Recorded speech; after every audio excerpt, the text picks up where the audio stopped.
Hey guys, Rachele here with Amethyst Ascension. If you are new here, welcome. And if you are returning, thank you so much for joining me again. So today I'm going to be doing a review of the Magical Tarot, your essential guide to reading the cards by Madame Pamita, forward by Matt Oren, author of The Psychic Witch. Now this was sent to me by Wiser Books for my honest review, and it's the Red Wheel Wiser.com is where you can find this. I absolutely loved this book, and it was such an easy read. I wanted to go into the first couple of things that it talks about, with it being like magical tarot, right?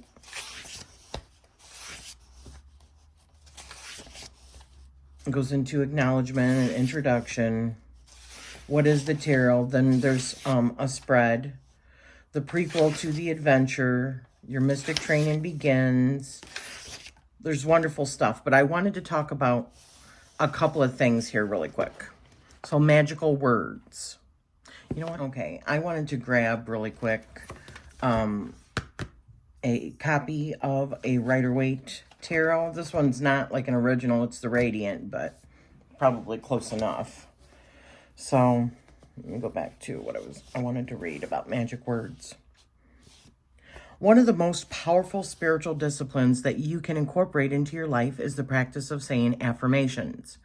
Affirmations are positive power words that we can say to ourselves to rewire our brains, making us magical receptors for good things. This isn't something new. Our word spell comes from the Proto-Germanic word spellen, which means to tell. Spells are words. Words create magic. Magic is the act of shifting reality through our will. Therefore, magic spells are words that create our reality. Words can shift thoughts and beliefs in the direction that we intentionally want them to flow, and that flow allows good things to come to us. Your thoughts create your beliefs, and your beliefs are infinitely powerful. Imagine someone who thinks that they can't get into college, who believes that they'll never get a degree. Now, what is the likelihood that they graduate with a bachelor's degree?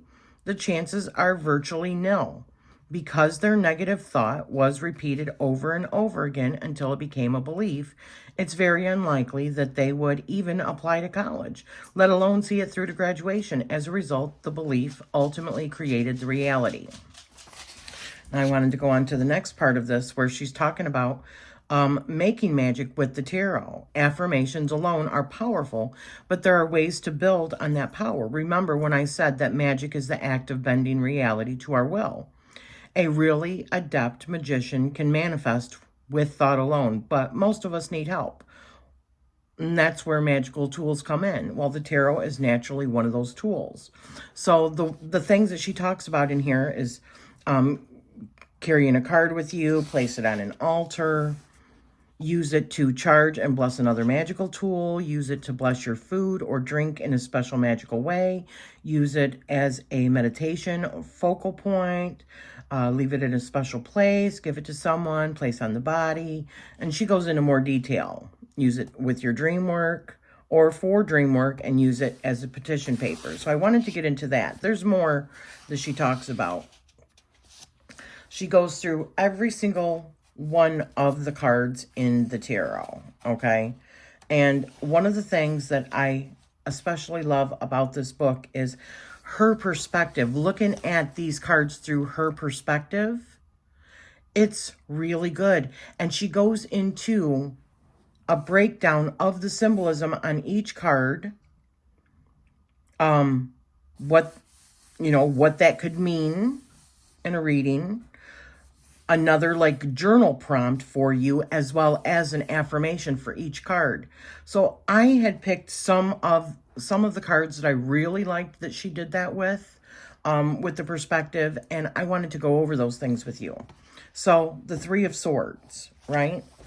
Let me find it in here. There we go.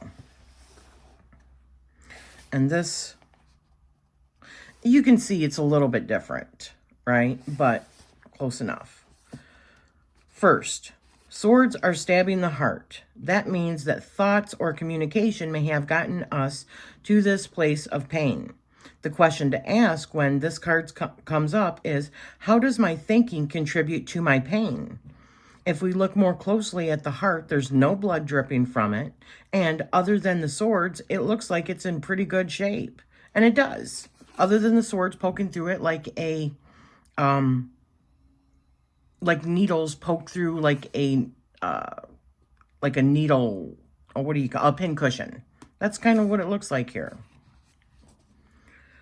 When this card makes an appearance, we may realize that the beliefs that we have about something are the source of the pain, that we are contributing to our own suffering through our thoughts.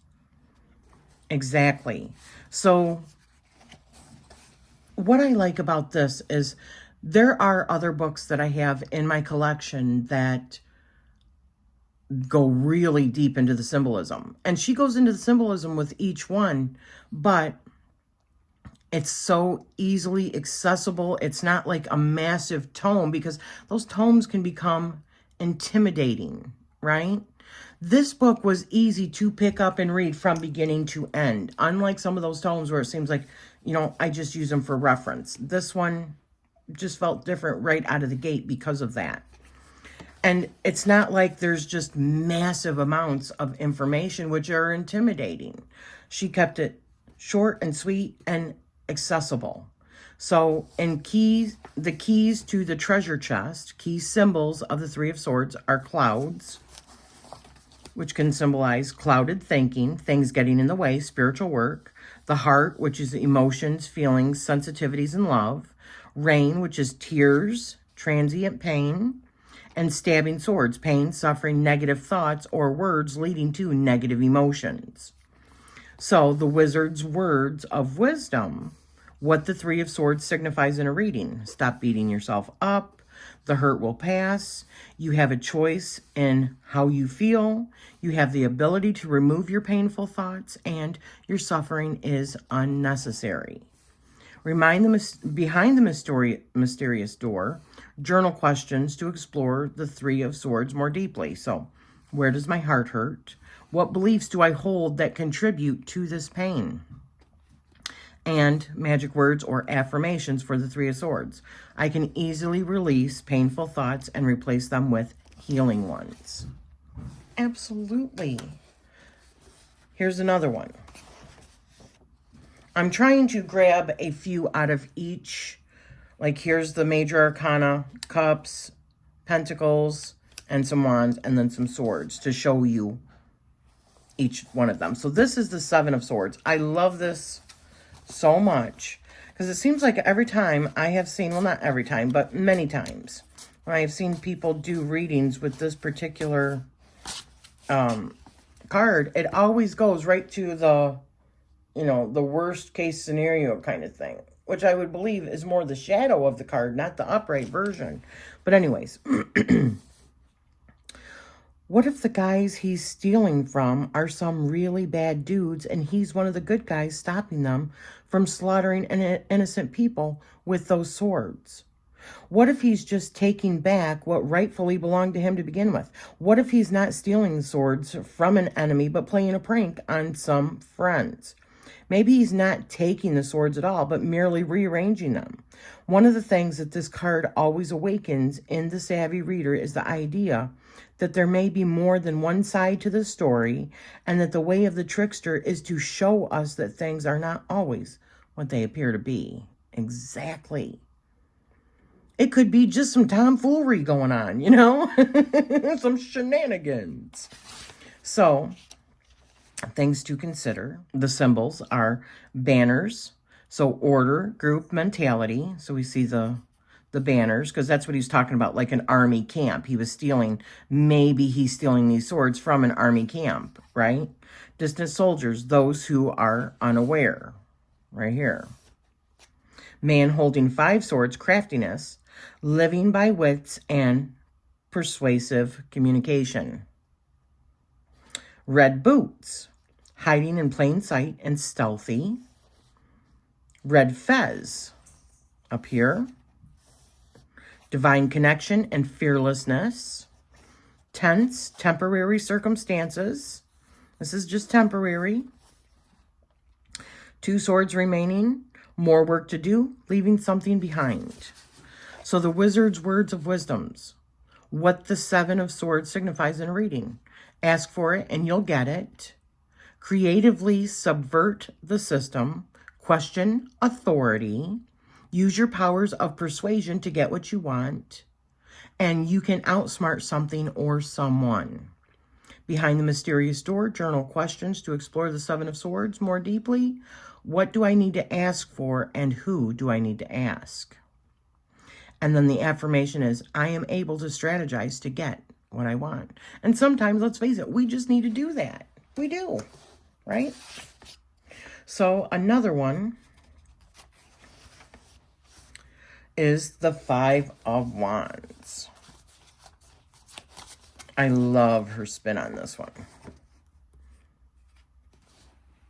This is another one of those cards where it seems like it always takes a negative spin no matter what when it comes up.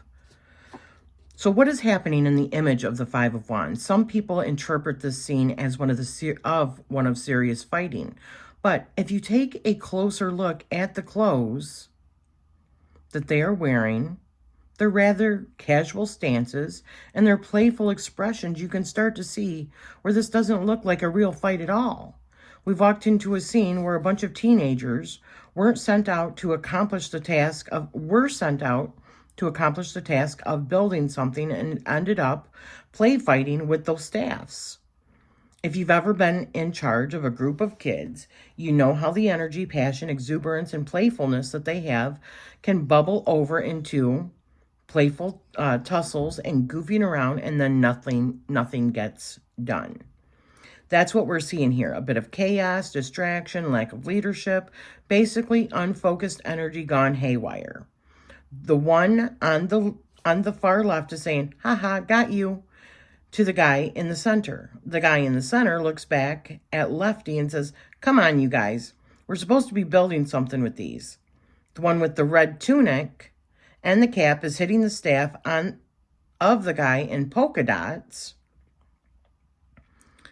You know, I'm just making sure because this is not exactly the same, right? While polka dots challenges him with an, oh yeah, like, I'm going to get you. The kid on the far right looks as if he's ignoring everyone else, spacing out, looking up into the sky and saying, if I start by putting my staff this way, we could attach them together. So you see, and there's more. It goes on, there's more, but I just wanted to leave it at that. So the keys to the treasure chest, so the key symbols of the 5 of Wands are green clothing, which indicates growth, gaining something from the experience. Polka dots, finding humor, lightheartedness, not taking the situation seriously. Red clothing, passion, energy, worldly concerns. Wands, passionate opinions and ideas, energy moving in different directions. And the young men, inexperience, confusion, disorganization, and lack of leadership. It kind of reminds me of playing like a game, a board game, right? And you're talking shit, more or less, right? And then it's all in good fun. There's competitiveness, but it's all in good fun. I mean, you might have one that gets a little out of hand that really does get upset, but normally that's not the case. I have not really seen somebody just like want to throw down if they're losing a game of cards or, you know, Monopoly or something like that. That's what it makes me. Good, fun competitiveness, you know? So, what the 5 of Wands signifies in a reading, being at cross purposes, confusion and distractions, laughing at the absurdity of the situation, the necessity of focus, and struggles around you or within you. Yeah, I can see that because of them being youthful, right? It's inexperience, disorganized, you know. So, behind the mysterious door, so the question to ask yourself is, what area of my life needs more focus and order? Yeah, because they're just goofing off when they should be building, right? And the affirmation is, I rise above the chaos and focus my energy. So I could see that in a couple of different ways, which is just fabulous. So then the other one that I want to show you, which is the wands, is the 8 of Wands. And let's find that right quick. Okay.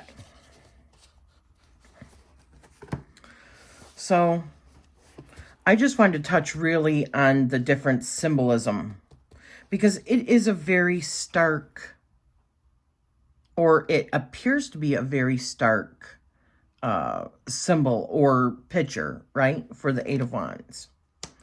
So we have a castle that's in the back.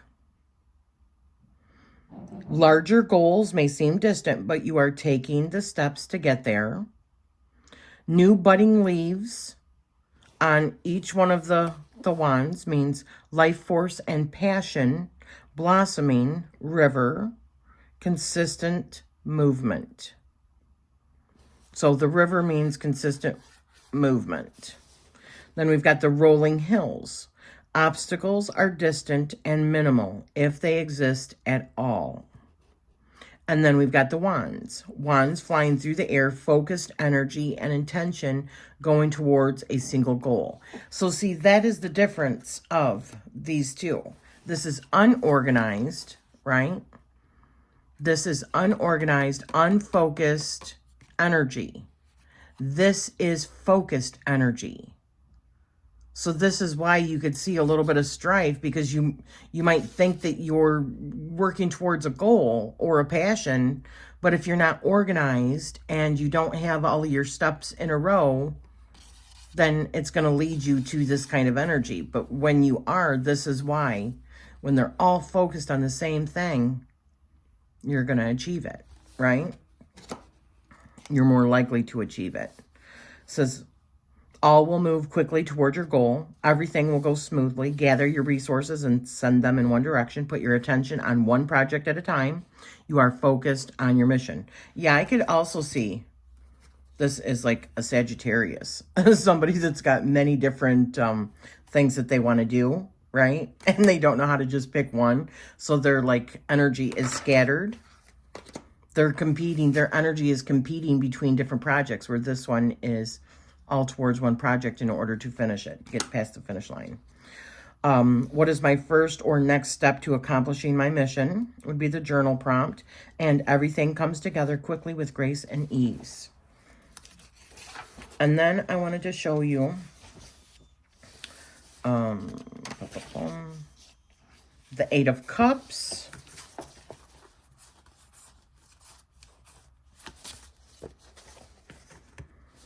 So, when we see this card, we are witnessing someone walking away from something, a job, a relationship, home, but the energy is always one of temporary break. He is not burning any bridges. This isn't leaving for good. This card is about recharging your batteries. Some of us need to retreat from demanding situations and revive ourselves. This can be through relaxation, time spent alone, pursuing a hobby, being with friends. It's up to each of us to determine what it is that fills our cup so that we can come back to the things that we love and be fully present. So this is not completely walking away. This is just saying, hey, listen, my cup is a little bit empty right now. In order to fill up my cup again, all my cups again, I need to step away. I need to walk away and replenish myself. I love that. So the symbols are an eclipse, hiding from sight, repeating or retreating temporarily. 8 cups, circumstances that can be made even more fulfilling. Large rocks, making your way around obstacles, meeting challenges head on. Marsh, avoiding potential pitfalls, making your way carefully. The red cloak and boots, pursuing earthly experiences, passion, and adventure. Traveler, seeking or taking a break, leaving something while holding space to return. And a walking staff, the pursuit of passion and renewed enthusiasm. So leaving and then returning, parting without burning a bridge, retreating to rejuvenate, taking risks to discover the missing pieces, and venturing out of your comfort zone. And then a journal question could be, what recharges my batteries? And an affirmation is, I can venture out, discover, and come back safely. Perfect. The other one I wanted to touch on was the Four of Pentacles. Oops. So the Four of Pentacles.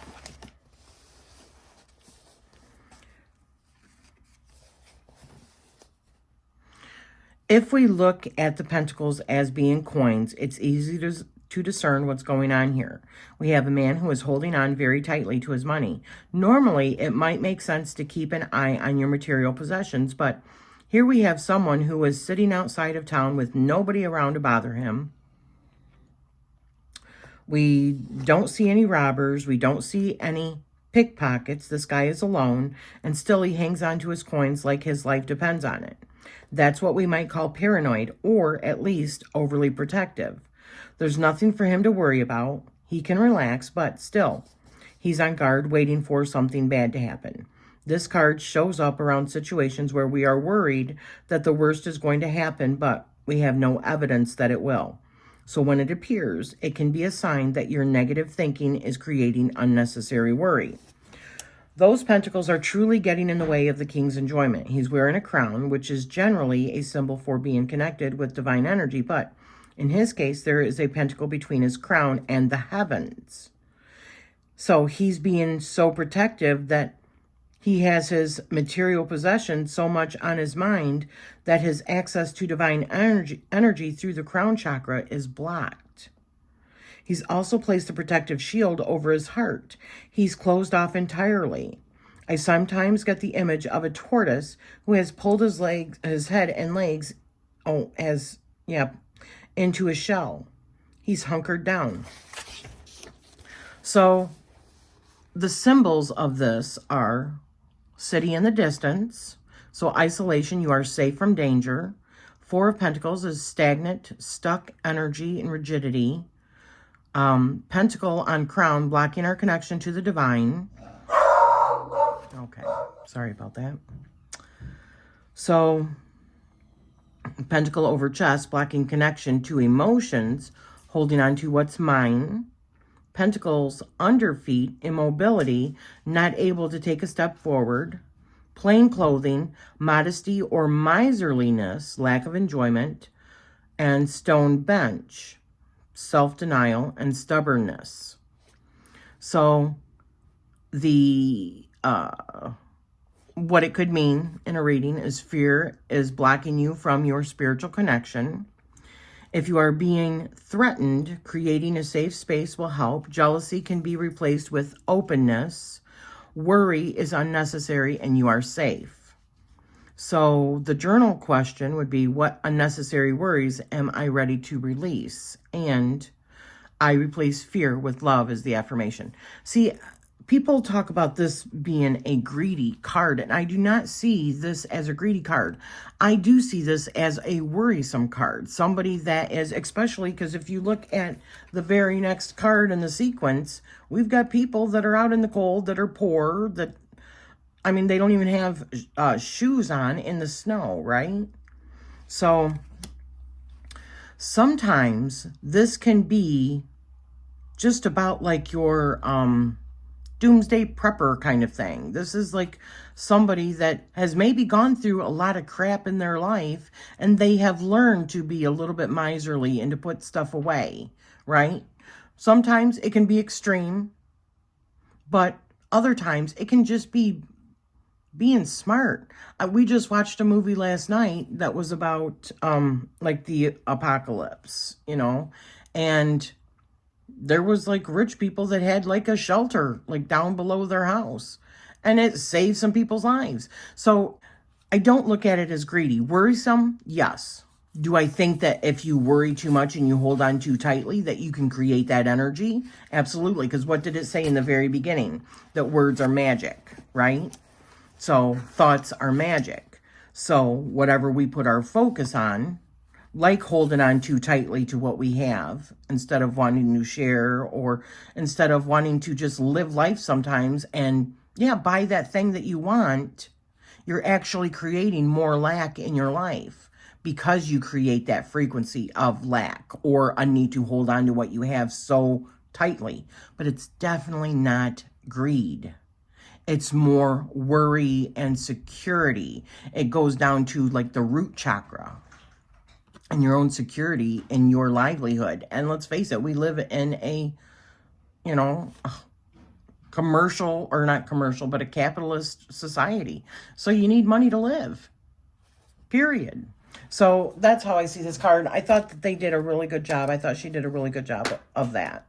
And then I wanted to get onto the Five of Pentacles, because I feel like it kind of leads into that. I call this card the pity party.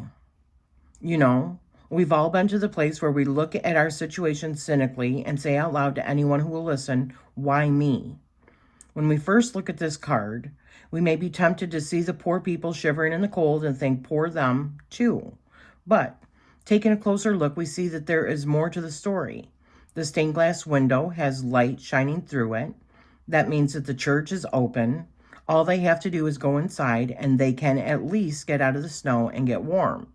And a church with a loving and giving congregation would even be able to feed them and find them some clothing and shelter.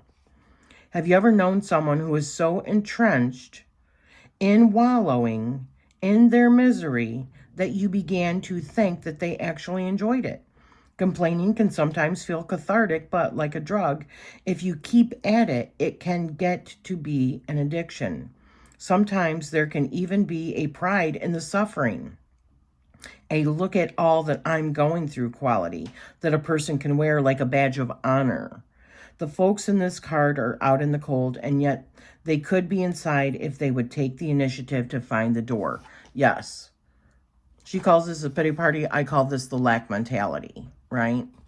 Now it says in here, Bell, communicating lack, keeping good fortune away, crutches, unhealthy reliance on others, using addictions as a crutch, green leaves on the stained glass, vitality, change, new beginnings are available, people dressed in tatters, feelings of lack, self-pity, pride and suffering, roses. Where's the roses? Oh, they're clear up here in the window. Renewed enjoyment in earthly pleasures, and snow being frozen or stuck in negative thinking. Stained glass window, warmth, shelter, light, divine blessing within reach. Two towers, opportunity to transform and leave. Oh yeah, because here's the two towers. To leave the suffering behind. Now, it could mean in a reading, being able to attain stability again, feeling shut out, feeling victimized, focusing on lack and poverty, and having the opportunity to transform your destiny. Because fives, remember, are those changing points. Behind the mysterious door, we have for like journaling. How can I transform my feelings of victimization into belief in myself? Right on. And the affirmation is I have access to feelings of confidence and empowerment.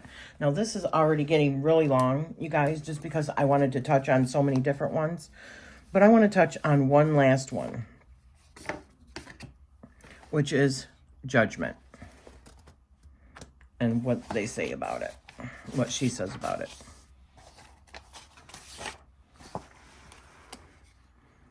And it's kind of funny, actually. You pull open a great iron gate and step into an old-fashioned cemetery with gray vaults above the ground. Above you, the Archangel Gabriel emerges from the cloud and blows a long brass horn. As you hear his bracing wake-up call, you see the tombs around you shift, lids begin to move, and people rise up out of the tombs, children, women, and men in whole, beautiful bodies, rubbing their eyes and awakening as if from a deep sleep. As they wake up and realize that they are once again alive and in their material form, they begin rejoicing, looking up to Gabriel in gratitude and amazement. You see around you a scene of great happiness as the people spontaneously throw their arms up to thank the angel who released them from death. The energy behind the Judgment card is exceptionally powerful. It represents the resurrection of the dead on Judgment Day. In the Jewish, Christian, Muslim, and Zoroastrian belief systems, there is a belief that at the end of the world, there will come a day when all of the dead will be raised up and restored to their bodily form, in essence, to become immortal. This belief was particularly cherished in medieval times when the tarot was originated. When this card pops up in a reading, I do sometimes jokingly refer to it as the zombie apocalypse card. I mean, dead people are coming back to life, and that woman on the right with her arms stretched out in front of her really isn't helping to calm my fear of undead brain eaters, right? But when we consider the true essence of this card, it's not about the dead being brought back to life. It's not even about the concept of judgment, but about rebirth, renewal, expansion, and evolution. If you look at this card as the metaphor that it is, people are born, they live, they die, and then just when you think the story is over, bam, they come back again to be reborn again as something better than they were before. Which makes me think that the ancient mystics who came up with this were onto the whole past life thing, but weren't sure how to conceptualize it completely. Rather than a scene from a B movie, this card's energy is much more like a butterfly emerging from a cocoon. The caterpillar is going along with his life, then decides it's time to go into the cocoon, does a little metamorphosis thing, and a few weeks later, ta-da, out pops the evolved butterfly, right? Well, sort of. What actually happens is that the cocoon is not so pretty. In fact, it's downright disgusting. When the caterpillar gets all snuggled up in its safe little cocoon, it begins to digest itself, essentially turning its body into soup, which then reconfigures as a butterfly. Gives a whole new meaning to the word cocooning, doesn't it? Becoming a butterfly is not an easy business, not in the least.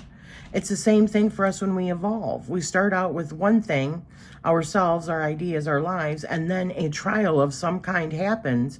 And if we are spiritually open to evolving on our soul's journey and growing, we rebuild and emerge as something more complex, more expanded, and to be truthful, more beautiful than we were before. There is an element of judgment that comes in at that point of liquefying. When we reach the point of being turned into a cream of caterpillar soup, we have the opportunity to make a conscious decision to use our judgment and decide to take that soup and make it into something. You decide whether to evolve and become a butterfly or devolve into warmed over caterpillar consomme. So when this card comes up, it may be about being in the midst of the soup making, or it may be about being the butterfly and allowing your wings to stretch and expand before you can fly. So the symbols are Archangel Gabriel, which is divine messenger, spiritual blessings, clouds,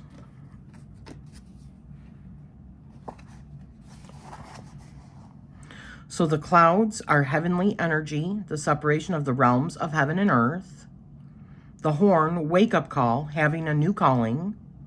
Mountains, meeting challenges, spiritual elevation. Open coffins, opening up, coming out of the cocoon, emergence. People rising up, waking up to a new consciousness, rebirth, evolution, expansion. White flag with red cross. Decisiveness, victory, decision-making.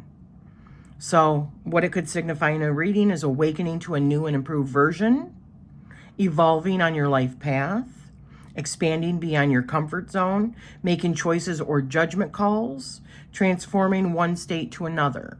So it has nothing to do with somebody judging you. It's about, like, evolution, ascension, attaining more awareness. Behind the Mysterious Door, journal questions. How would I like to evolve? What would I like to evolve to? And affirmation. Everything I experience helps me to evolve. Exactly. So my final thoughts on this book is it is so good. There are bigger books that go really deep into like the symbolism, right? And those are good. They're wonderful resources, but to actually pick it up from beginning to end and read it like a really good read. I mean, you can, don't get me wrong, you can, but this feels way more accessible to me than that. And it has valuable information on what it could mean, different perspectives, looking at the cards with different perspectives. She's got a very positive spin, talking about magic and how we can use these cards in magic. She gets into more detail about that, and about using affirmations, which I'm a huge person on affirmations, and the power of words and the power of thought and the power of focus and attention, and like the law of attraction.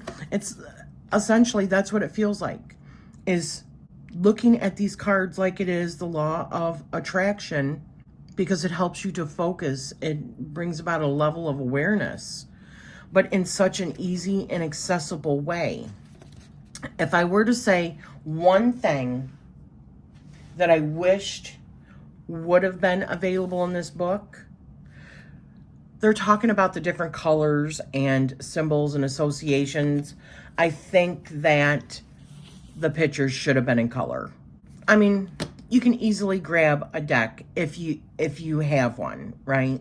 That's got the same color associations as the RWS, your standard RWS.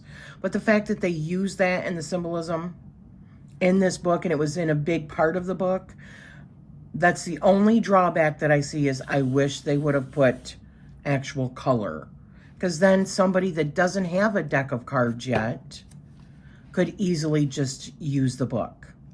But the majority of people that probably would get this already have a deck.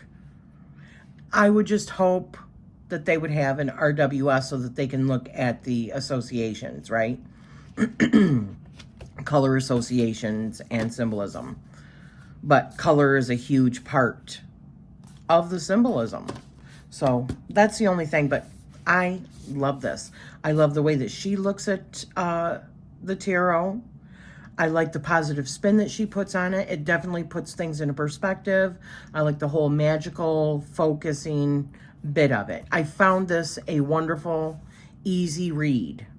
And I'm about halfway through the other book that I'm reading. So the review of that will be coming maybe in a week. So thank you so much for spending this time with me. I will be putting a link down below where you can purchase this particular book. And I do highly recommend it, especially if you want to understand more about meanings, maybe a positive spin, maybe if you're anything like me, sometimes when you get a certain card, you're just like, oh man, a different perspective or a more positive perspective can be so friggin' helpful into changing your mindset on things, because words are magic, like it says, right?